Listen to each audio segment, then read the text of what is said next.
As I mentioned before, we're going to split the Civil War into 4 parts to keep it a little bit easier for you and keep it in your mind better. So our overall topic today is Civil War in the United States. It's part 1. And our first short subtopic is the Civil War, a different type of war.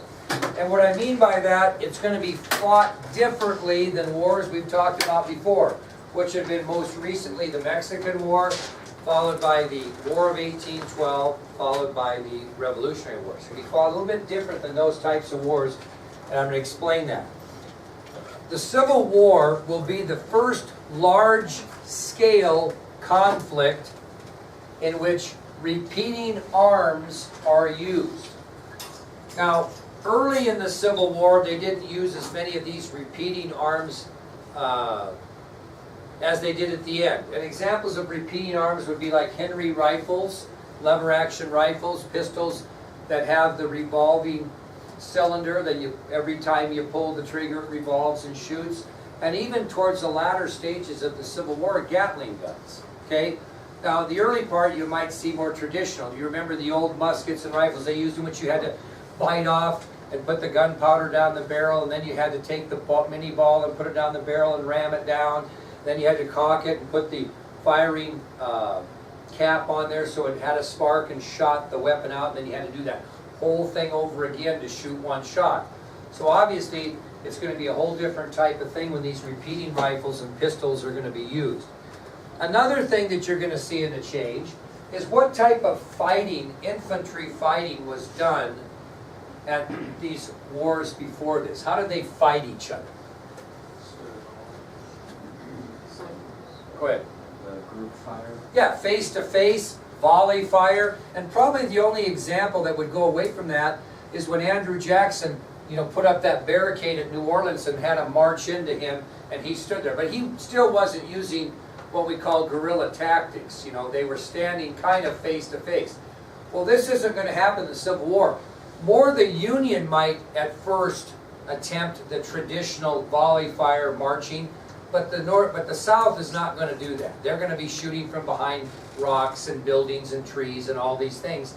And so it's going to be a different type of war. You're not going to see the volley type march right up on each other type of fighting. Now another thing, and you'll kind of laugh about this, but technology is greatly going to affect how this war is fought also.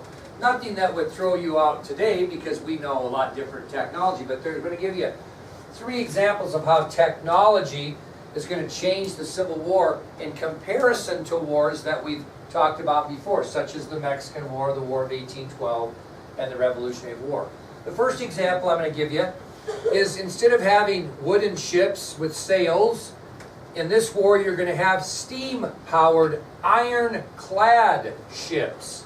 Steam-powered ironclad ships that are going to have revolving guns and battering rams. So you're not going to see the old ships of old. You're going to see steam-powered ships that are ironclad, made of iron, and they're going to have pivoting or rotating guns and battering rams. That's a lot different than you had seen before, and that actually was an upgraded technology for the time. The second example is something called the telegraph is going to be invented, where you can do Morse code, right? Send messages. And what I mean by that, even more specific, is these soldiers in the field are going to have access to field telegraph.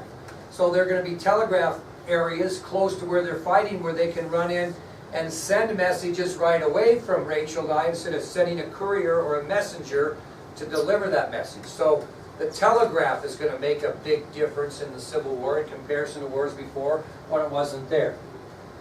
And then, actually, if you can believe this, eventually both sides are going to be able to get up in the air and pinpoint the location of their enemy. How are they going to do that? Since the airplane hasn't been invented yet. Hot air balloons. Hot air balloons, very good. Which were first developed by a fellow by the name of Thaddeus Lowe. That's the first picture on your sheet there and the first idea of this test material. So hot air balloons are going to be used first by the North, then copied by the South, which were developed by Thaddeus Lowe. And they would actually take these hot air balloons up and they would watch. How did they keep them from going over into enemy territory? Rope. They had a rope on them. Yeah, they had actually a crank and a rope, and they'd let the rope out, and they'd get up there so high, and then they would watch. Now, it's kind of like the old slap the bull we've talked about quite a few times. They didn't have any trouble getting these balloons up. It was coming down that was the problem, because they knew they were up there, and then they would rush to assault that balloon as the balloon tried to descend. But those were new things of technology that made a big difference in this war.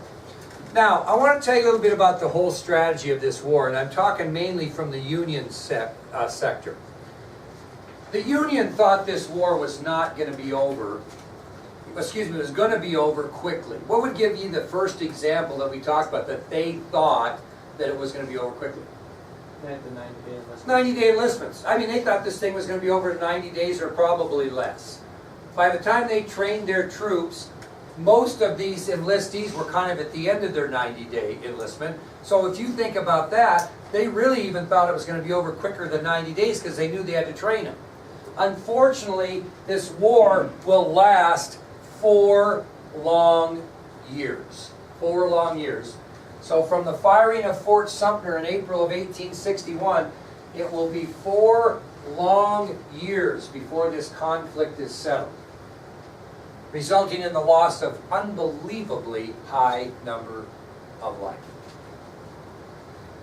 Now, the Civil War was actually fought in 2 different sections of the United States.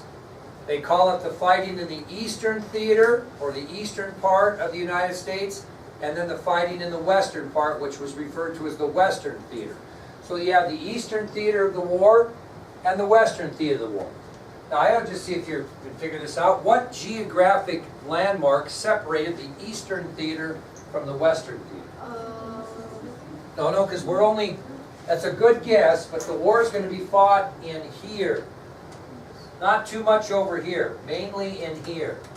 Because these are kind of underdeveloped states. So it's in, now don't think there's not going to be soldiers from these states fighting, but really the fighting's going to be in here. So what's going to separate? Appalachian Mountains, very good. So the difference between the Eastern Theater and the Western Theater of the Civil War is any fighting done west of the Appalachians will be considered the Western Theater, and anything east of the Appalachians would be considered the Eastern Theater. Okay? Now, that's going to take us to a pretty important subtopic, Northern advantages versus Southern advantages. We're going to give you some advantages that the North had over the South, and advantages that the South had over the North in the Civil War, and we'll start with the North. And I'm going to give you 4 advantages and an example of each one. But I want you to think about it. What might be an advantage that the North had over the South going into the Civil War? More funds. Okay, we'll stay out of the money part, but you're right. Population. Here's the example. You won't hardly believe this. The North had approximately 20 million people living there at the outbreak of Civil War, compared to the South, who only had 9.5 million. So it's 20 million to 9.5 million, which means that the North has twice as many. But that's not really true. Why is that not true? Not counting slaves. Counting slaves, there were 4 million slaves in the South who obviously were not going to fight for the South. So really, if you look at the population, it was 20 million versus 5.5 million. I mean, they almost had 4 times as many people. That's a huge advantage, probably the biggest advantage, because what can you stand more than the South in battle? What can you be able to absorb? Casualties, and they will. There'll be a huge difference.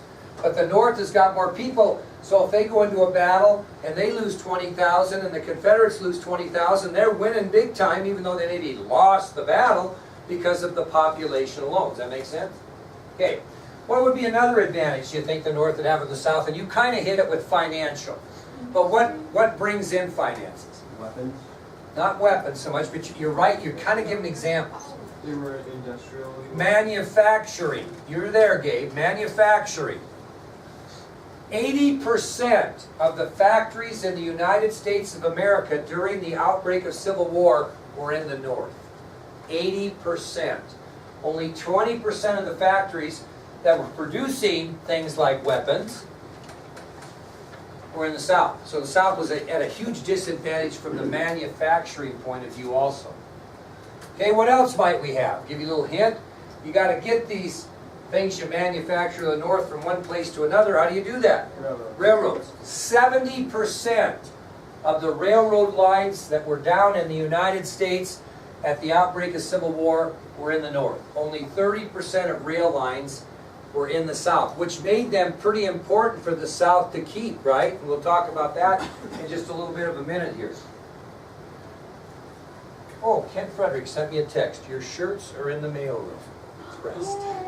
I'll get them to you tomorrow. What would be the last thing? If you don't send supplies by rail, what do? Shipping.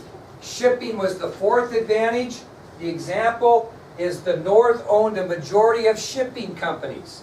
Companies that shipped things were Northern owned, which gave the North a huge advantage. Population. So the question on the test will be, give me 4 advantages the North had over the South and one example of each. Okay, population, 20 million to 5.5 million. Manufacturing, 80% of the factories were in the North. Excuse me, railroads, 70% of the railroads lines were in the North. And finally, shipping, the major shipping companies all were in the North, or most. Southern advantages. Not quite as clear-cut with advantage and example, but I'll tell you a story. Let's see what we got in here. Peyton will be interested in this. Jaden. I look around, kind of forget who does what. Emily. Big game Friday. Had a pretty good team. Rollins. You play basketball? Okay, so pretty good team we're playing. We should have an advantage. What is that? The home court. Home court. That's the thing with the South. The South fought on their own soil. A majority of the battles fought in the Civil War were fought in the South, on Southern soil. You're going to fight a little harder if your home's there. You're going to fight a little harder if your family lives there, your crops, everything you own in your life is in your arena. You're going to fight a little harder. Does that mean you always win? No, but it sure gives you incentive. And that was one advantage the South had over the North, is they were fighting on their own soil. Gave them a better sense of pride, a better sense to fight. Okay? Second advantage. You got all these people that are already in the United States Army. Already in there before the war. Already made that their choice of life. Where are most of them from? South. The biggest majority of the men that were already in the Army were in the South. Do they need to be trained? Why do you think Lincoln asked for 75,000 volunteers? Because he had no soldiers, or very few, because the ones that he had were limited because most of them were going down to the South and fight for the South. Okay? So the South had a stronger military tradition, as the U.S. Army was dominated by Southern soldiers prior to it. What else do you think the Southerners had better militarily than the North? If they had a majority of their soldiers in the South, they had a majority of what? Absolutely, they had better military leaders in the South. If you dominate the military geographically, you're going to also dominate the military leadership. That doesn't mean that the North didn't have good leaders, but the South had most. Now, Lincoln's going to have to appoint an overall commander of Union forces. We'll just see how many he appoints before he gets to the one that he really finds is successful, who turns out to be who. Who's the commander that's going to run the Union, that's going to run it from the time he's appointed? Grant. Okay? But he's going to go through quite a few commanders to find a good one, because all the good ones are in the South. Okay, another advantage is that the Southern people were not city folk. They were country folk, and they were more adept to an outdoor life. They rode horses, most of them as a young child. They shot weapons as a young child. Do you think these 75,000 volunteers that are coming from New York and Pennsylvania and Boston, wherever, you think some of them have ever been on a horse? And you think any of them maybe didn't shoot any weapons? Well, the majority of these guys fighting this war that had any experience in riding horses and shooting guns and having an outdoor type life were the ones in the South. And the final example was, as I mentioned, most of the fighting was in the South. This is 750,000 square miles. So they had a vast amount of territory to strategize in, so to speak, or hide out or attack from. And they knew the land. They were very familiar. 75,000 acres. A vast amount of land that they were protecting. And that was going to be difficult for the North to figure out all of that. Okay? Everybody understand the advantages between North and South? That definitely will be on your test. List four advantages of the North and one example of each, and list 4 examples or 5 examples, whatever, of the South. Okay, that's going to take us to an interesting subtopic, which is the blockade of all southern ports by the North. The blockade of all southern ports by the North. Okay. What I tell you is one of the things that the Confederate States of America did, kiddos, when they were setting up their government and all that. They went to friends in Britain to ally. Why'd they do that? They knew a war was coming. And they're horribly outpopulated. And 80% of the factories are in the North. And 70% of the railroads are in the North. How are they going to get any supplies? How are they going to be able to fight this war? The only way this works for them in their mind is if they get support from foreign countries. Who else knows that? Abraham Lincoln knows that, right? What is the South going to give in return for this help? Cotton. So Lincoln figures out, man, both these sides really need each other. Okay, the South needs military supplies, not so much soldiers, but military supplies and money. And the South really needs cotton, or excuse me, the foreign countries really need cotton. Pretty good match. And he figures this out. So the only way he's going to keep those supplies from getting into the South is do what? Block the ports. That's why he did it. So, because of the population difference, the South would need the help of foreign countries to fight the Civil War. In return for financial and military aid, the South would provide those foreign countries with cotton. President Lincoln was no fool. He realized the need on both sides, and he acted very quickly, ordering a full naval blockade of all southern ports. So nothing got into the South. Worked out pretty good, don't you think? Really? Take a look at this. Let me show you a possibility of southern ports.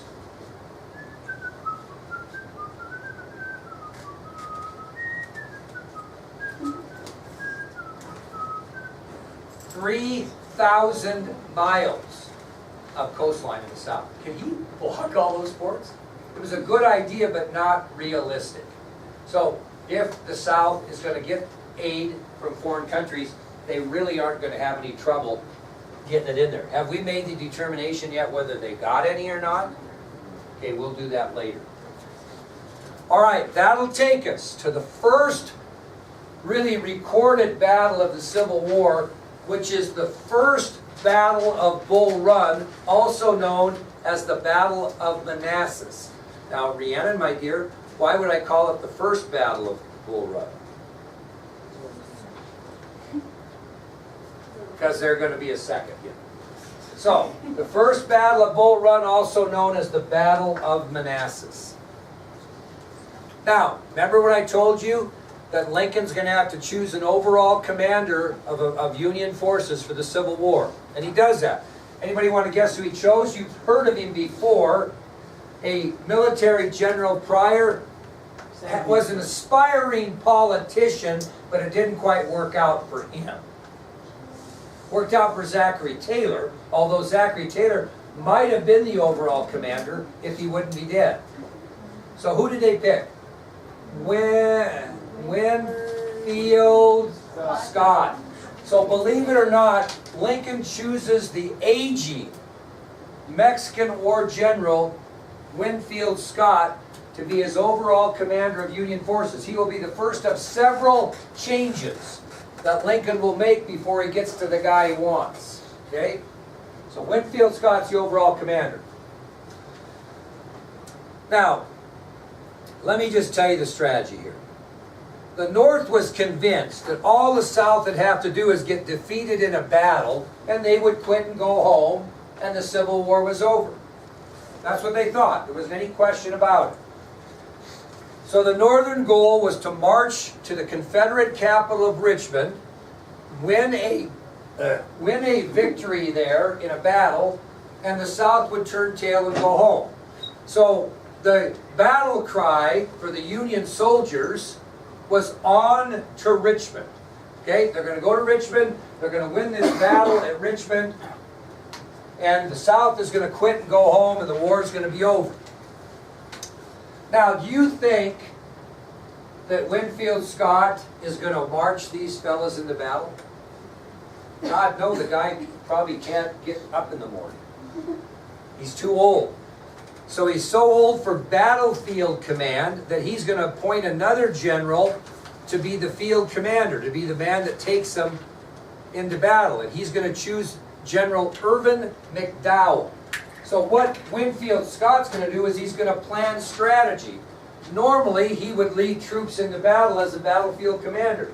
But he's too old to do that, so he appoints General Irvin McDowell to be the battlefield commander at Bull Run. Now, as I kind of mentioned before, at the time the Union Army consisted of 35,000 troops, and instead of, why isn't it 75,000? Like they've all volunteered. 75 aren't trained yet. Perfect, yeah, it's a good guess. But no, they hadn't got them all trained.